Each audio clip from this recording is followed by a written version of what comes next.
안녕하세요. 오늘은 부의 차월 차선이라는 부의 추월 차선이라는 책을 대해서 얘기를 좀 해볼게요.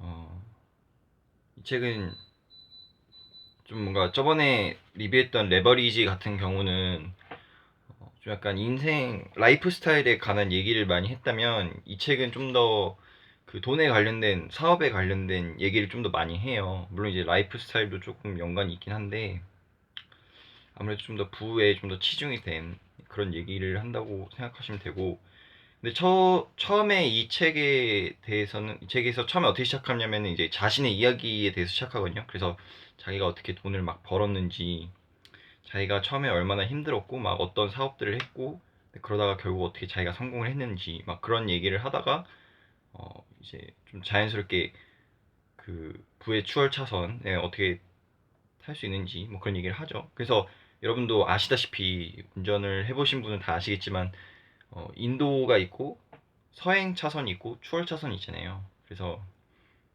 인도나 서행 차선에 있어서는 돈을 많이 벌 수도 없고 그다음에 시간도 되게 많이 걸린다는 얘기를 해요. 그래서 이제 추월 차선에 타야지 정말 이제 경제적인 자유도 이룰 수 있고 돈도 많이 벌 수 있다 이런 얘기를 하는데, 뭐 인도에 있는 사람들에 대해서는 이렇게 얘기를 별로 안 할게요. 왜냐면 인도에 있는 사람들은 그냥 그런 사람들이 그냥 오늘 먹고 오늘 벌어 오늘 먹는 사람들, 미래에 대한 생각이 별로 없는 사람들, 약간 그런 사람들이 좀 현실에 되게 허덕이고 있는 사람들, 그런 사람들이 좀 인도에 있는 사람들이라 생각하면 되고, 서행 차선에 있는 사람들 같은 경우는 어떤 사람들이냐면은 되게 근면하고 돈을 되게 아끼고 그걸 이제 차곡차곡 저축을 하는 사람들에 대해서 이야기를 해요. 그러니까 그 사람들이 이제 서행 차선에 있는 사람들인 거죠.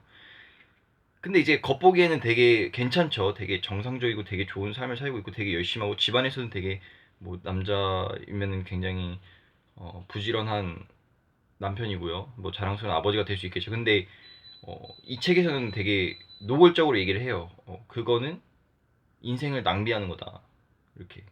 근데 왜 그러냐면요. 일단은 서행 차선에 있다는 거는 뭐죠? 일단은 월급쟁이라는 거죠. 월급을 받고 거기서 이제 일을 해서 산다는 거예요. 근데 어, 여기서 이제 시스템이라는 얘기를 하는데 그게 이제 전반적으로 다 이야기를 해준다고 생각을 해요. 되게 많은 부분을 얘기했는데 시스템이라는 걸 먼저 이해를 하면은 어, 되게 많은 부분에서 해답이 된다고 생각해요. 그러니까 어떤 거냐면 시스템은 뭐냐면,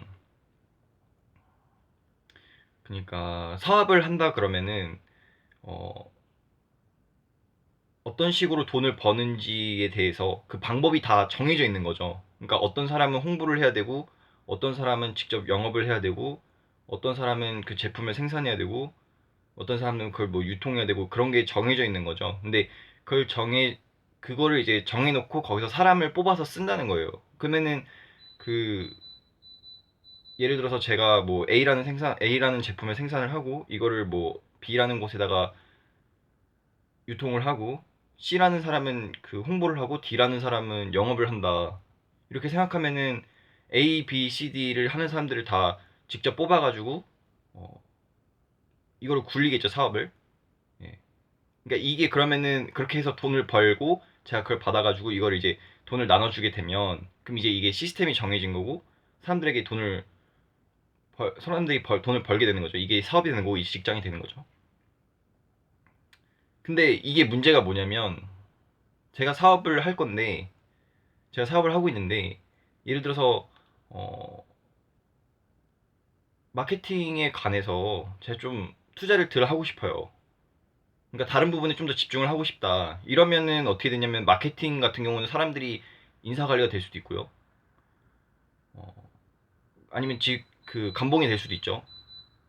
그러니까 처음에 말하는 거는 이제 통제권이 없다는 거예요. 자기 인생에 대해서. 그러니까 자기가 뭐 물론 되게 열심히 일하고 이런 거는 좋지만 그런다고 하더라도 뭐 그걸로 인해서 큰 돈을 모으기에는 되게 많은 시간이 걸리고 또 그게 안 잘리고 잘 될 때까지 잘 된다는 것도 되게 장담하기 어렵다는 거죠.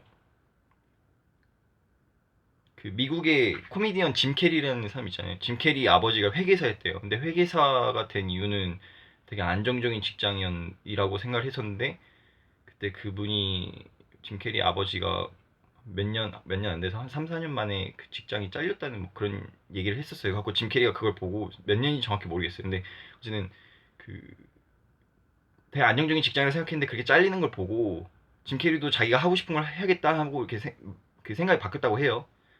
그러니까 이제 서행 차선이라는 것도 사실 그렇게 안전하지 못하는 거죠. 왜냐면 이 회사, 이 직장이 되게 오랫동안 잘 될 거라는 그런 보증이 없으니까.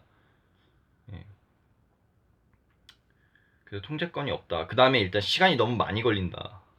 예. 시간이 뭐 한 몇십 년 걸려야지. 왜냐면은 자기 혼자 사는 게 아니라 결혼도 하고 애도 생기고 이러면은 돈 나갈 때가 많잖아요. 근데 그걸 이제 다 모을 거를 감안해서 생각하면은 이게 진짜 밑도 끝도 없다는 거죠. 그래서 이 사람은 어떻게 표현했냐면 그 타이타닉이라는 영화 있잖아요. 타이타닉이라는 영화에서 그 어떤 백만장자가 자기가 돈을 줄 테니까 자기가 이제 배가 가라앉고 있어요. 완전히 가라앉고 있는데 자기가 이거 한 뭐 몇십억을 줄 테니까 이 보트를 나한테 팔아라 이렇게 얘기를 해요. 근데 누가 그걸 팔겠어요? 내가 이걸 팔면 내가 죽는데. 그래서 현금은 뭐 이 돈은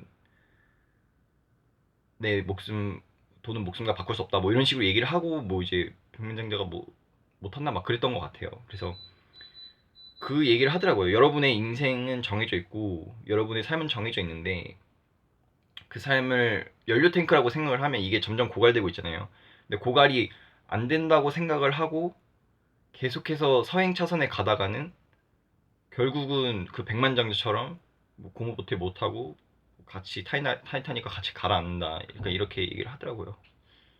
물론 이제 돈을 진짜 많이 버는 뭐 변호사라든가 또 이제 걱정이 없는 의사라든가 뭐 그런 직장이면은 걱정이 없겠지만 사실 대부분은 그런 직장이 아니니까요. 네. 그래서 결국은 여러분이 부의 추월 차선에 타야 행복하려면 부의 추월 차선에 타야 된다. 그런 얘기를 초반에 막 얘기를 해요. 그래서 어, 부의 추월 차선에 타기 위해서 그러니까 가치관을 바꿔야 된다고 얘기를 하거든요. 그러니까 가치관을 바꾼다는 거는 뭐냐면 약간 레버리지에서도 얘기를 했던 것 같아요. 그러니까 자기가 가장 중요한 가치가 뭔지를 먼저 깨닫고 거기에 집중하는 게 레버리지였다면 부의 추월 차선에서는 자신이 그 돈에 관한 관념을 바꾸라는 거예요. 그러니까 원래 빚을 사람들이 다 부정적인 인식이 좀 더 크잖아요. 근데 사실 부정적인 인식보다는 부자들은 부정적인 인식보다는 이게 내 기회일 수 있다. 약간 이렇게 생각을 해서 그 대출을 받아서 투자를 많이 하잖아요. 그래서 어, 요즘 뭐 어때요? 뭐 이렇게 물어보면 저는 요즘 뭐 빚만 늘고 있어요. 약간 이런 말이 사실은 굉장히 뭐 자산이 늘고 있다 이런 말에 그 겸손한 표현이라는 얘기도 들었는데 그렇죠. 일단 그래서 그 돈을 빚을 갚는다는 것도 어떻게 생각하면 갚을 수 있는 능력이 있다는 의미니까 그 빚으로 투자를 해서 이걸 점차 늘려나가면 그것도 돈을 많이 벌 수 있겠죠. 어,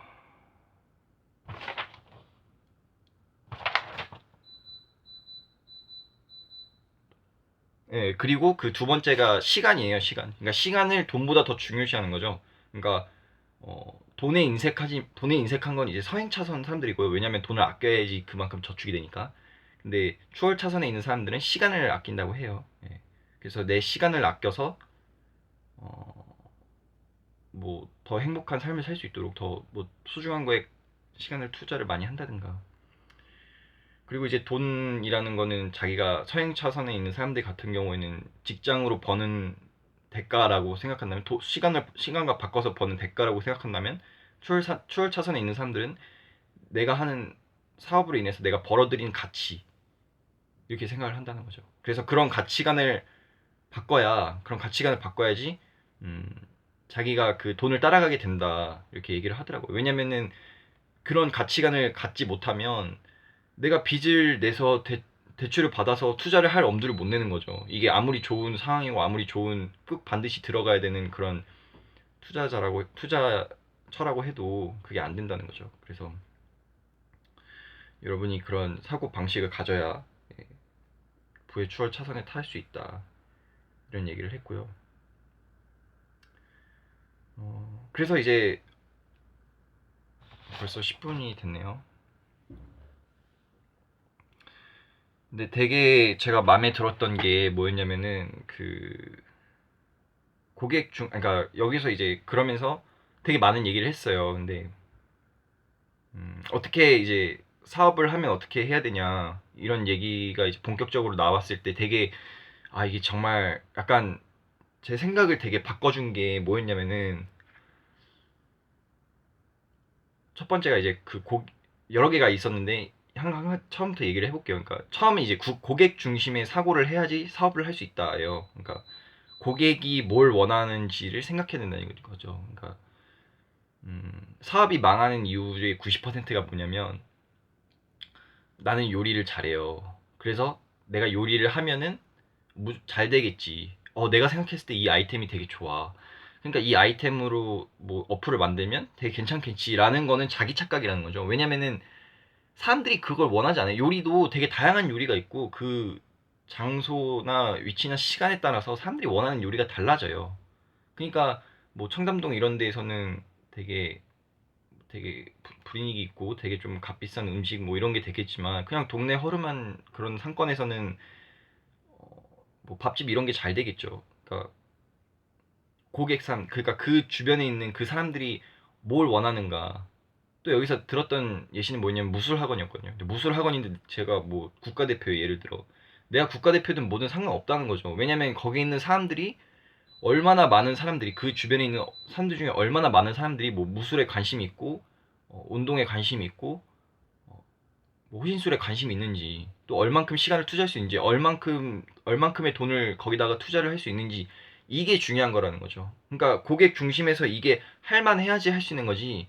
내가 생각했을 때 내가 이 정도면 괜찮은 딜인데 이거는 전혀 의미가 없다는 거예요.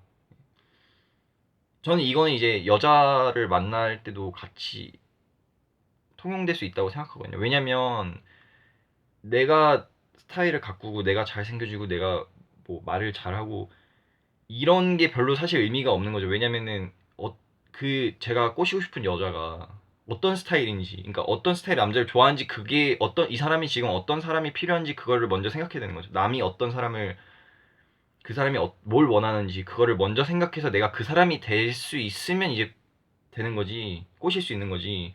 그게 아니면은 뭐 안 된다는 거죠. 그러니까 이 사람이 뭐 연락을 원하는 사람이면 연락을 자주 해주는 게 좋을 거고, 이 사람이 뭐 돈을 잘 쓰는 돈 많이 버는 남자가 좋으면 내가 돈을 많이 벌어야 될 거고, 뭐 그런 얘기입니다. 그리고 두 번째는 통제권이에요. 통제권은 아까 말씀드린 것처럼 그 시스템에 대해서 말씀드렸잖아요. 근데 그 시스템의 일부가 되면 안 된다는 거예요. 그러니까 그 시스템을 내가 가지고 놀아야지. 내가 시스템의 일부가 되면은 다른 시스템의 일부, 예를 들어서 한 시계를 시스템이라고 해볼게요. 그럼 그 부품이 예를 들어서 헐었어요. 그럼 이제 이 부품을 가를 거 아니에요. 그러니까 내가 이 시계를 만드는 사람이 돼야지 이 시계를 어떤 디자인으로 만들고 어떻게 어떤 방향으로 갈 건지 내가 정하지. 다른 사람에 의해서 나라는 부품이 갈아지면은 안 된다는 거죠. 그리고 나 스스로가 부품이 돼도 안 된다는 얘기를 해요. 이건 이제 레버리지에서도 내가 못하는 거는 그냥 아웃소싱을 해버려라. 내가 잘하고 돈을 많이 벌 수 있는 수익을 최대한 창출할 수 있는 거에 최대한 집중을 해라. 이런 얘기를 했는데, 그래서 이 사람이 얘기를 한 거는 나 스스로를 고용한 것처럼 나 혼자 뭐든지 다 하려고 하지 말고 시스템을 만들어서 그 시스템을 잘 돌아갈 수 있게 해라. 그런 얘기를 하더라고요.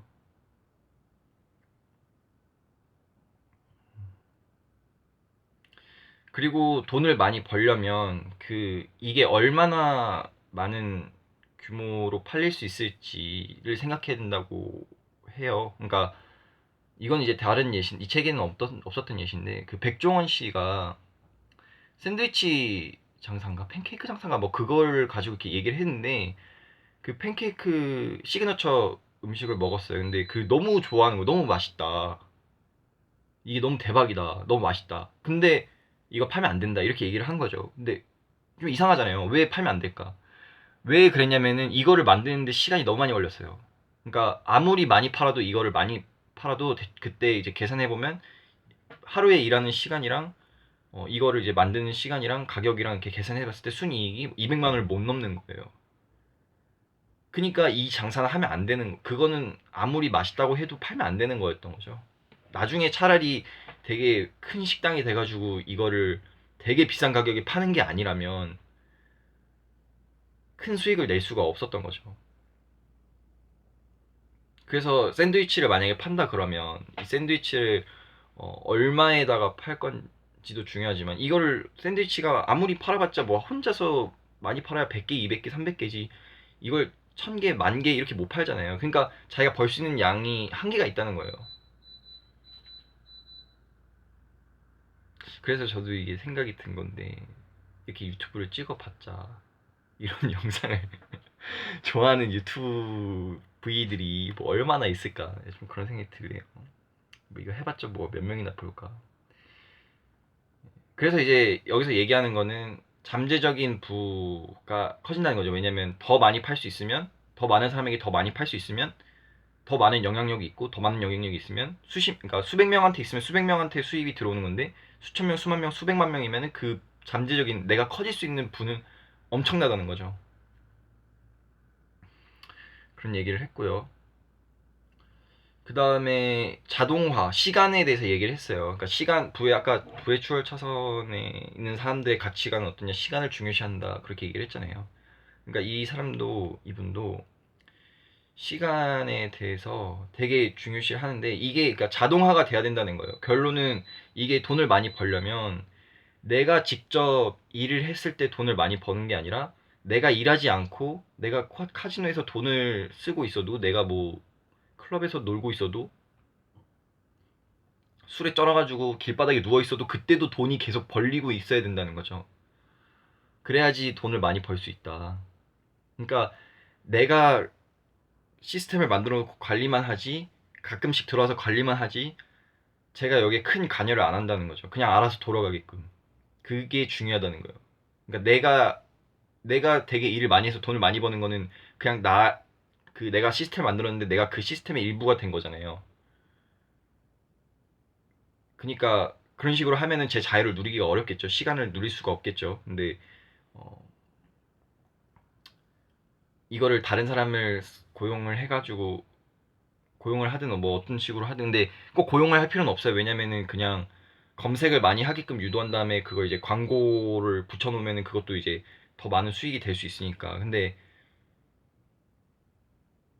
그러니까 뭐 유튜브 같은 경우도 그냥 찍어놓고 올리면은 어, 계속 조회수가 올라가잖아요. 제 건 안 올라갑니다.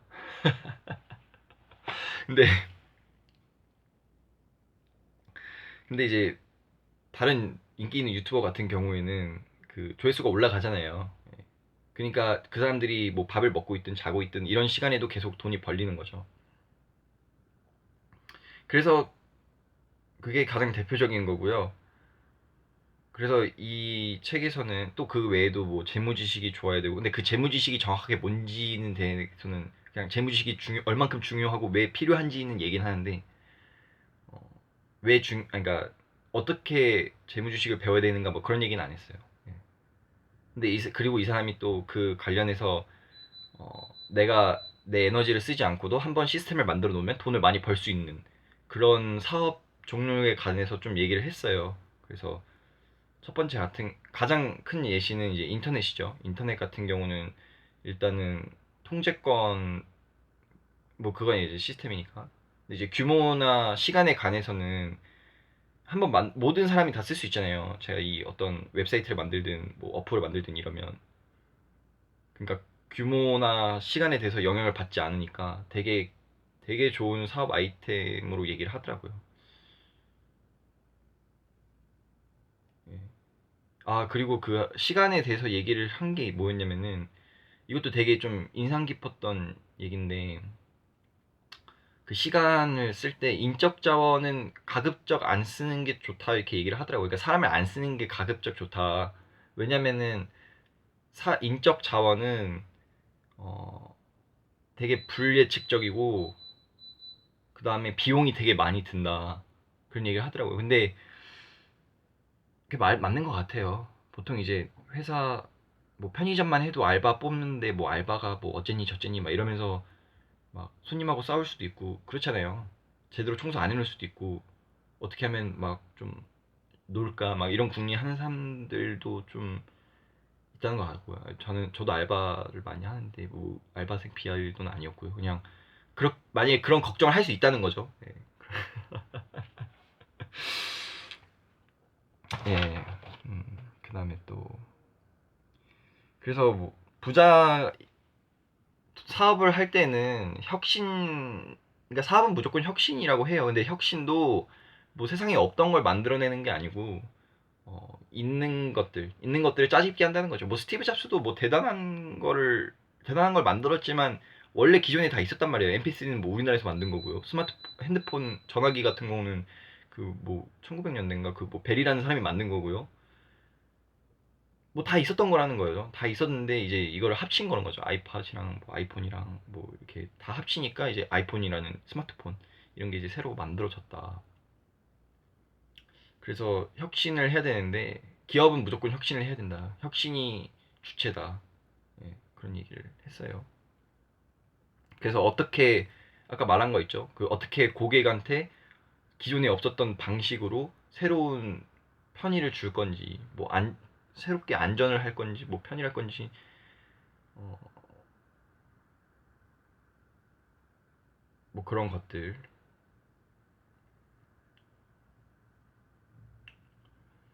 그 다음에 그러니까 사업을 한다는 건 결국 그 재화나 서비스를 생산을 한다는 건데 그 생산을 할 때 그러니까 생산자 입장이 돼야 된다는 거죠. 생산자 입장이 돼야 된다고 해요. 그래서 생산자가 어떻게 어떤 생산물을 보면 왜 이런 어떻게 돈을 벌까? 그러니까 비즈니스 모델이 뭔가 어떻게 생산을 하는가? 그 다음에 뭐 광고를 할 때는 뭐 어떤 의도로 이런 문구를 썼을까? 이런 어떻게 어떤 과정을 거칠까? 뭐 공정이 뭘까? 뭐 이런 식으로 고민을 좀 해보면 해답을 좀 얻을 수 있다. 그게 생산자의 관점에서 보다 보면은 어, 혁, 혁신을 만들 수 있다. 뭐 그렇게 얘기를 하더라고요. 그 다음에 그 의사결정 매트릭스, 그러니까 의사결정을 잘 하는 방법 해가지고 두 가지 방법이 나왔는데 이것도 되게 어, 감명이 깊었어요. 저도 진짜 이거 꼭 써야겠다 이렇게 생각이 들더라고요. 뭐였냐면은 첫 번째는 최악의 경우를 생각을 하는 거예요. 그래서 최악의 경우만 피한다는 생각을 하는 거죠. 그래서 어떻게 하면 이 상황이 최악의 경우가 될까? 어떻게 하면 그걸 피할 수 있을까? 그 외에는 내가 어떻게 대처할까? 그러니까 예를 들어서 밤에 운전을 하러 가는데 어떤 길을 선택할까 이런 거죠. 근데 이쪽 길을 가면은 밤에 여기가 되게 좀 슬랭이고 할렘이고 되게 안 좋은 동네여가지고 어, 막 음주운전자도 많고 막 이러면은 최악의 경우가 뭐예요? 최악의 경우는 그 교통사고가 나는 거잖아요, 결국은. 그러니까 이걸 이제 피해 간다는 거죠. 피해 갈 수 있는 그런 선택을 할 수 있다는 거죠. 내가 생각했을 때 지금 하는 일의 최악 결정이 뭔지 알고 있으면 그 최악의 경우를 피할 수 있는 선택지를 선택할 수 있다는 거예요. 두 번째는 뭐냐면 의사결정 매트릭스인데 어, 두 가지 이거는 좀 더 시간이 걸려요. 이건 이제 좀 더 되게 단순한 일보다는 그 최악의 결과 같은 경우는 하나만 제가 더 얘기를 할게요. 제가 그 PC방에서 알바를 할 때 일인데 그때 이제 사장님이 저한테 그랬거든요. 너가 여기서 생각하는 네가 여기서 일을 하면서 생각하는 최악의 경우가 뭐냐. 그러니까 근데 저는 그때 이제 뭐였냐면 일을 별로 안 해봤어요. 그래가지고 내가 이거 요리 잘못 만들면 어떡하지? 내가 나갔는데 컴플레인 들어오면 어떡하지? 막 너무 바빠가지고 내가 이걸 제대로 처리를 못하면 어떡하지? 막 이런 고민을 좀 했었거든요. 근데 이제 사장님이 좀 되게 젊으신 분이었는데 나이 차이도 별로 안 났어요. 근데 되게 열린 분이었어요. 그래서 저한테 와서 뭐라고 얘기했냐면 너가 생각했을 때 이 최악의 일이 뭐라고 생각하냐. 그래서 제가 화재 나는 거예요. 다 불태워버리는 거예요. 약간 이렇게 얘기를 했어요. 그러니까 그렇게 얘기를 하더라고요. 그러니까 그럼 불타지만 않으면 나머지는 다 처리 가능하니까 괜찮다는 거예요. 실수를 했으면 어 다시 해야겠네. 좀 늦게 갖다 줘서 화를 내면은 죄송합니다 하고 하면 되고, 뭐 그거 가지고 자르지 않겠다는 거예요. 처음부터 잘할 수는 없으니까. 그러니까 막 최악의 경우만 피해라 그런 얘기를 했었는데 그게 그때 되게 와닿더라고요. 그 이후로 금방 제가 또 일에 되게 적응을 잘 했고, 뭐 해봤자 뭐 PC방 알바지만 되게 마음속으로는 되게 안정이 됐었어요. 그러니까 좀 사고를 쳐도 금방금방 수습을 할 수가 있었죠. 예. 그래서 최악을 좀 대비를 하는 거, 최악을 대비하고 최악만 피하자. 그게 되게 좀 좋은 생각이라고, 좋은 선택 방안이라고 생각을 해요. 뭐 심적으로도. 그리고 의사결정 매트리스인데, 의사결정 매트리스는 뭐냐면, 그러니까 좀 약간 종이가 필요해요. 종이랑 펜이. 그래서 예를 들어서 여러분이 어, 직장을 이동을 할지 어쩔지 이걸 고민을 하는 거죠. 그래서 지금 있는 직장에 있을 건지 아니면 이직을 할 건지. 그러니까 그때는 어떻게 하면 되냐면, 여러분이 생각하는 가치들 있잖아요. 뭐 예를 들어서 연봉, 뭐 위치, 워라밸, 밸런스, 워크 앤드 라이프 밸런스죠. 워라밸. 그다음 또 뭐가 있을까요? 뭐 여러 가지가 있겠죠. 직장 생활 안 해봐서 잘 모르겠어요. 대학생이에요. 그러니까 예를 들어서 세 가지가 있다고 해볼게요. 그러면 그 연봉이랑 워라벨이랑 위치. 음, 그러면 여기에 대해서 제가 퍼센티지를 부여를 하는 거예요. 그러니까 가중치를 부여를 하는 거예요. 예를 들어서 나는 돈이 더 필요한 사람이야. 그러면은 10 중에 뭐 한 5 정도는 연봉에다 줄 수 있겠죠. 그 다음에 이제 워라벨도 나는 좀 중요한데 그러면 3. 근데 위치는 별로 안 중요해요. 그럼 뭐 위치를 그냥 1을 줄 수도 있고 나머지에다 좀 더 실어줄 수 있겠죠. 그래서 뭐 예를 들어서 5, 4, 1이라고 해봐요. 그러면은 그리고 이제 거기에 대해서 점수를 주는 거예요. 1점부터 10점까지. 그러니까 연봉 A라는 회사의 연봉과 B라는 회사의 연봉, 예를 들어서 뭐 5점, 8점 뭐 이렇게 주고, 뭐 워라벨 같은 경우에는 뭐 8점, 2점 뭐 이렇게 주고, 그러면은 가중치랑 그 점수랑 곱하기를 하면 계산이 나오죠. 그 계산을 해가지고 그 수학적으로 계산을 해서 그 숫자를 비교를 하라는 거죠. 그 숫자를 비교를 하면은 어, 어떤 선택이 더 나은지 그걸 이제 알 수 있다. 그런 얘기를 했습니다. 그 외에도 되게 좋은 얘기가 많았어요. 이제 좀 자기 개발서 플러스 이제 돈을 버는 책에 대해서 읽다 보니까 약간 공통점도 조금씩 되고 있어요. 예. 공통점도 조금씩 느끼고 약간 비교도 하게 되고, 그래서 앞으로도 책 더 많이 읽어서 리뷰를 더 많이 할 수 있도록 할게요. 오늘 영상 여기서 마치도록 하겠습니다. 감사합니다.